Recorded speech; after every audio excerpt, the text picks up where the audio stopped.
Broadcasting to you live from the Orion spiral arm of the Milky Way galaxy, the solar system, planet Earth, North America, the United States of America. No longer Los Angeles, California, to be pseudo-specific. My name's Brian Engelman. Today is Thursday, July 31st, 2025, and this is a special episode of The Unhappy Hour. I'm so unprepared for this, I don't even have my graphics in place.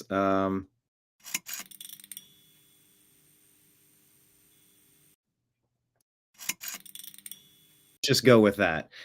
Breaking news, the Cleveland Indians have traded Cy Young winner Shane Bieber to the Toronto Blue Jays. Breaking news. Hit like, hit subscribe. We're going to talk about it real quick. I did not want to. The Indians are 2.5 games back. They're the Guardians. Then call them the Guardians. It's the Cleveland baseball franchise. I grew up rooting for the Cleveland Indians for decades, wanting at least one championship, and I want to see a Cleveland Indians championship before they change the name. Sorry. Sorry, not sorry. Shane Bieber, gone. Had a Tommy John surgery, and he hasn't really been the same.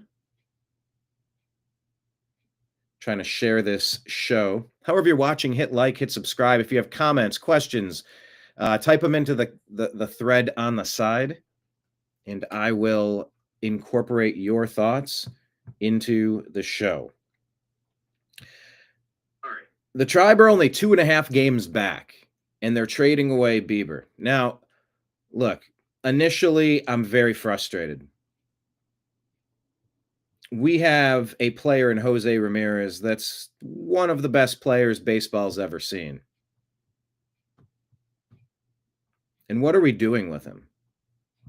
There's a good question of the day.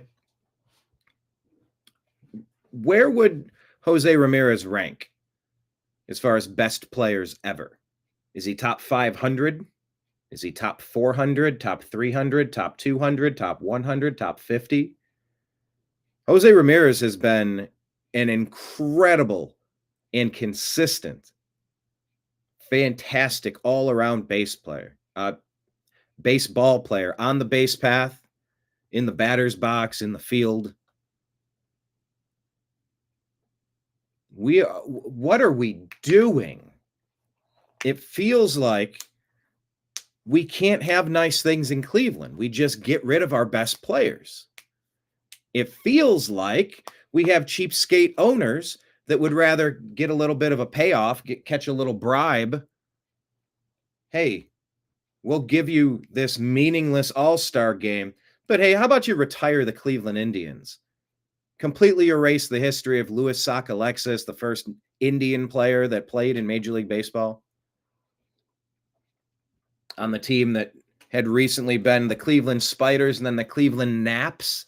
The Naps were named after a player, Nap LaJoie. Yeah, well, if they were really naming the Indians after Louis Sockalexis, why didn't they call him the Cleveland Sockalexis? Did you hear how silly that sounded? Yeah. The Tribe, Cleveland baseball, had been getting slandered. Oh, going up there, going into Cleveland next week. Going to watch the Cleveland Indians, are you? Huh? No, the Cleveland Naps, named after Nap LaJoie, a player. No, call them the Cleveland Indians because they got like an Indian guy on there now. Yeah, that was like when people named things after things. Yeah, the Boston Braves and the Blackhawks and the Seminoles and the Redskins, and go down the list. This was not a big deal.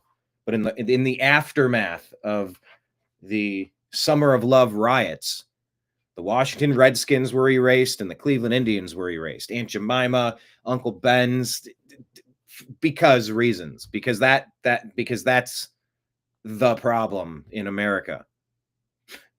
Okay. So the Cleveland Guardians, as they are now known, have traded away Shane Bieber. I want to give you a little bit of background on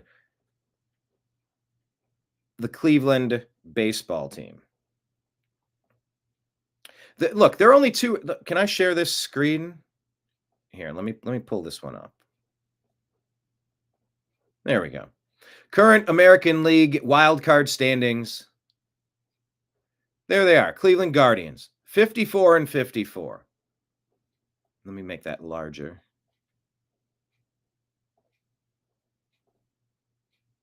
Cleveland Guardians, 54 and 54, just 2.5 games back. It has not been a fantastic season for the Tribe.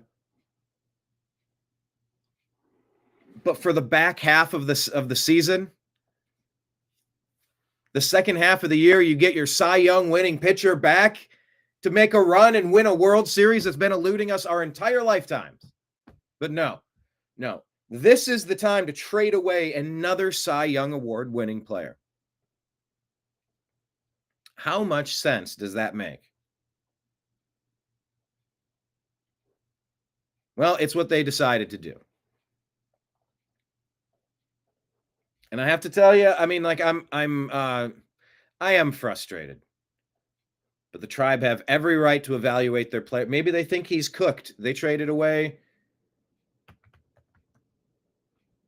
Corey Kluber. And he really didn't do much afterward. We got Emmanuel Clase back. Now, Clase is the all-time saves leader in Cleveland.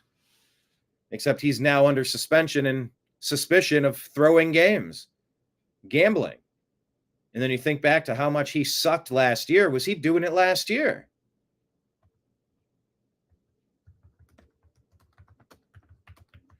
By the way, do you know Cy Young played on the Indians, on the Cleveland Spiders, the Cleveland baseball team?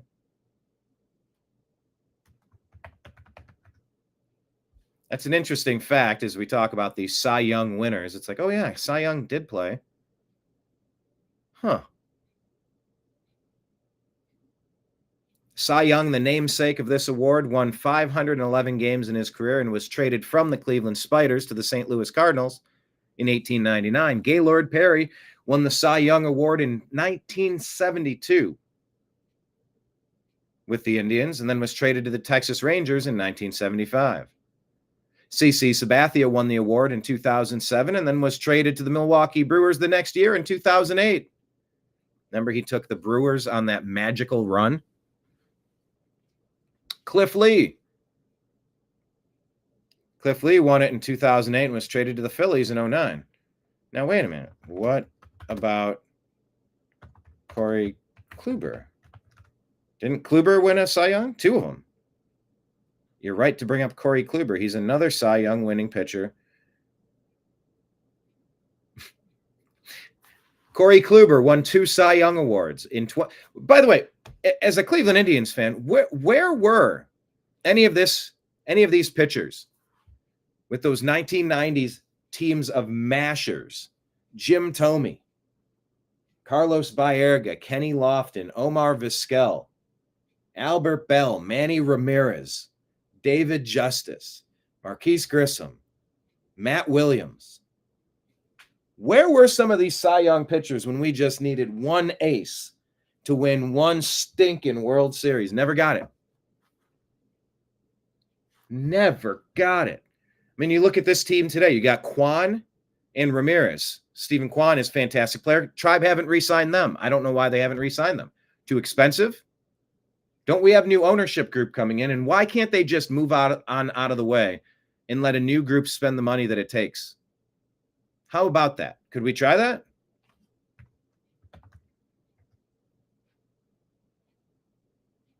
Let's ask. Because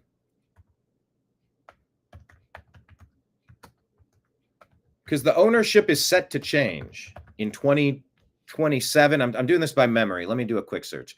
Guardians ownership change. It is searching. All right.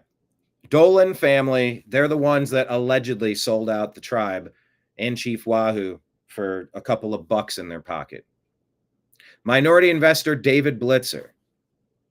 All right. Larry Dolan purchased the Guardians, then Indians in 2000 for $323 million. Died in February this year at 94.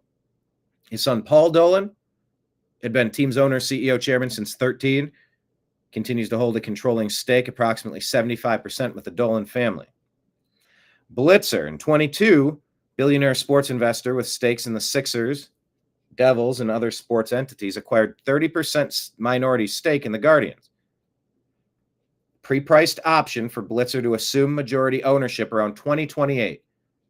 All right, that's 2.5 years away. It's not mandatory. And the Dolan family would retain a significant minority stake if it occurs.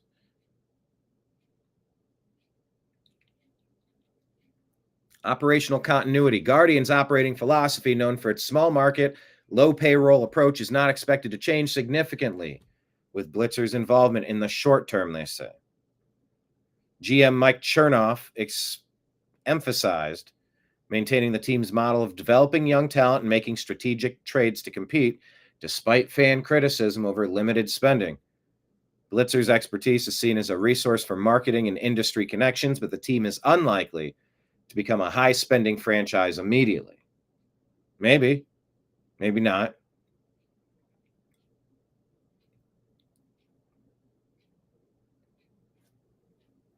He's got worth about $1.3 billion.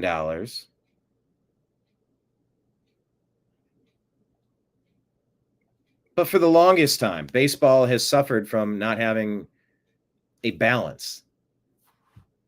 You know, when you have salary caps and you have floors, teams have to spend at least a certain amount, and then they can't spend over another amount. And it sort of guarantees there's some good players on each team. Like, that's a competitive balance. Oh, that's not fair. That's not capitalist. I thought you're a capitalist. It's competition. How are you going to get into a boxing ring with one hand tied behind your back? That's what's happening. Dodgers and Yankees, billion-dollar payrolls. Tribe can barely get Jose Ramirez on a super friendly, like a 50% off hometown discount. Jose would have probably made twice as much on the open market. So let's tell you, I mean, the Indians are right in it, right there. 2.5 games back. 2.5 games back.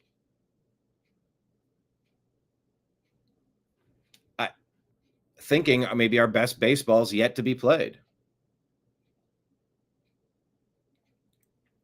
So we're getting back Cal Steven, a 6'4", 215 right-hander selected by the Blue Jays in the second round of the 24 MLB draft out of Mississippi State.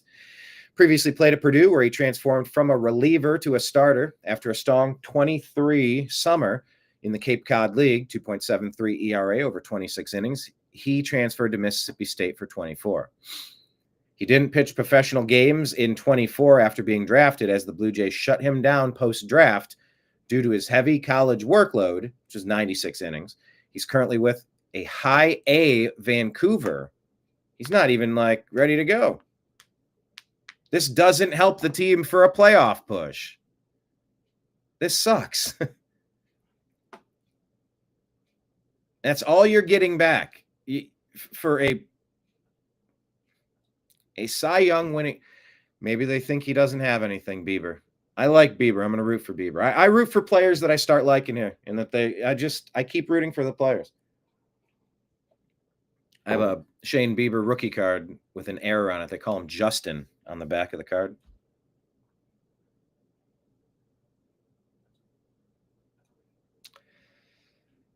All right, so that's what we got. A 92 to 95 mile an hour fastball that touches 98, 97, 98. Projections, a high risk. High floor is a 4 or 5 starter. Wow. We got so much so we just have to believe we found a diamond in the rough that is not being projected well. He's in single A. He could reach double A New Hampshire soon. Some say you could see MLB action as early as 26 if he continues his current trajectory. Profiles as a back-end starter, 4 or 5 with a high floor due to command and pitch variety.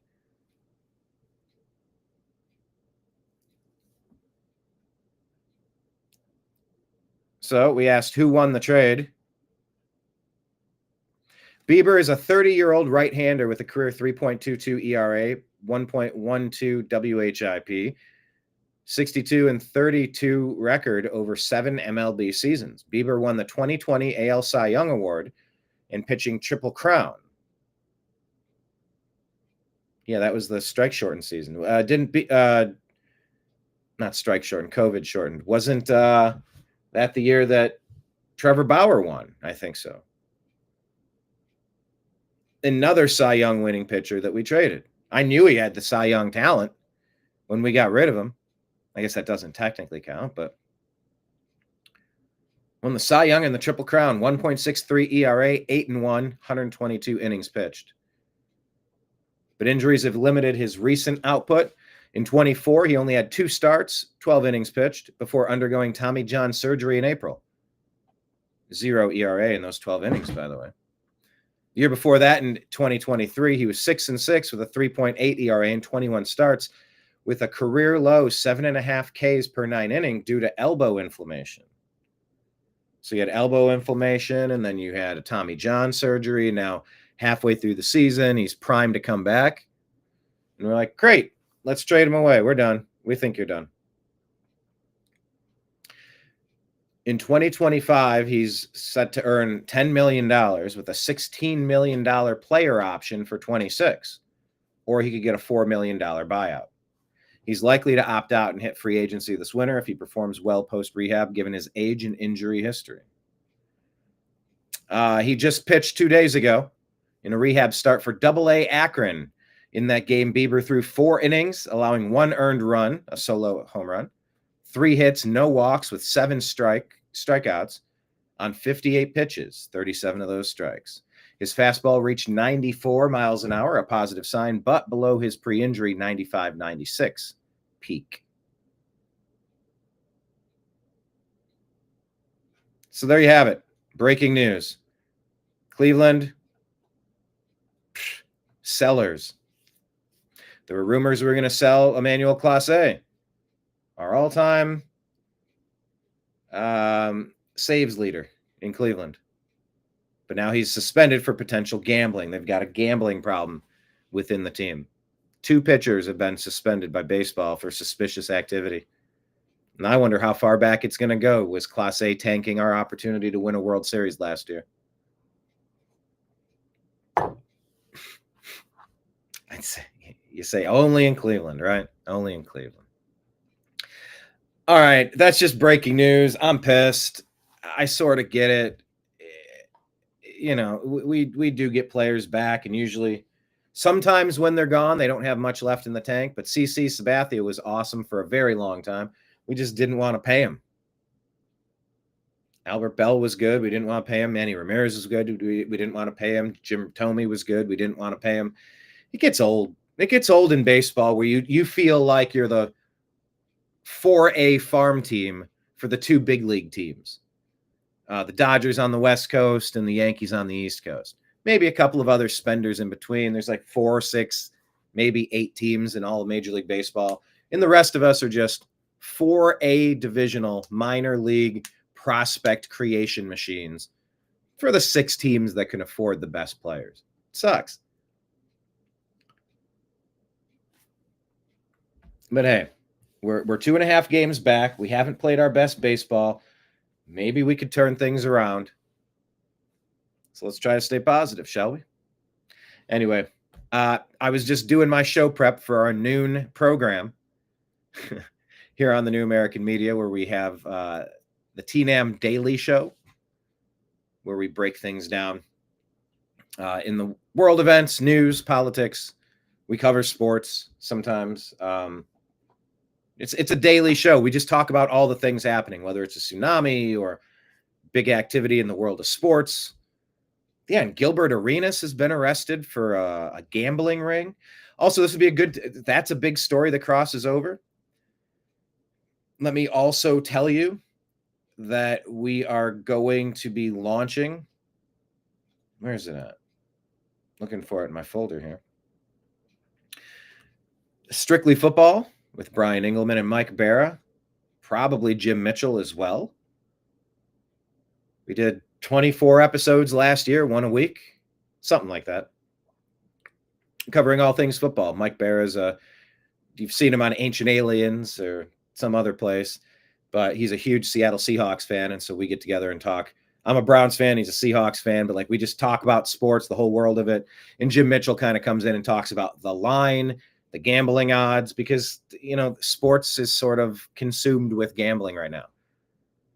It always makes games more fun to watch. There's always been like a seedy Russian mob or Italian mafioso or Vegas connection, you know, bribing and blackmailing players and whatnot. It can get wonky. I like sports for the competitive nature. I don't like unfair advantages. But that's a show where we just talk about football all year. But Jim breaks down that component, the lines. And by the way, did you know in the last 12 times these two have met for Monday Night Football games, the home team has won 8 of them? And you're like, what an obscure stat. But that's the type of stuff Jim brings on the gambling angle. But our first, I think football starts tonight in Canton, Ohio, home of the Pro Football Hall of Fame. Chargers and somebody, Packers or something. Chargers are going to play. Why can't I see this? Good grief. No, I didn't sign up to get settings from, what was this?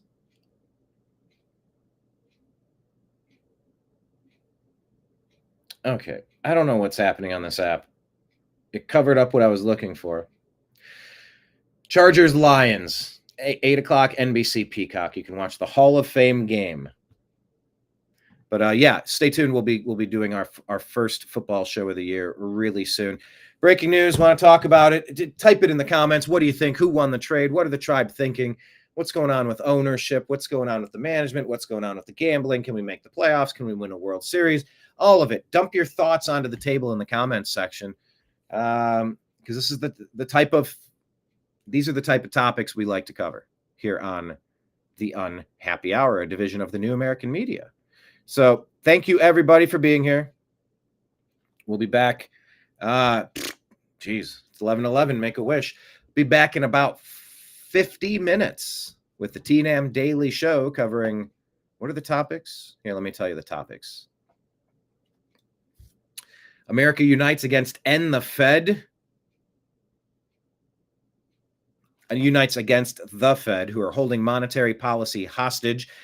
James Fishback shared a post saying, for every 1 percentage point the interest rates are above natural, it's costing taxpayers $315 billion a year.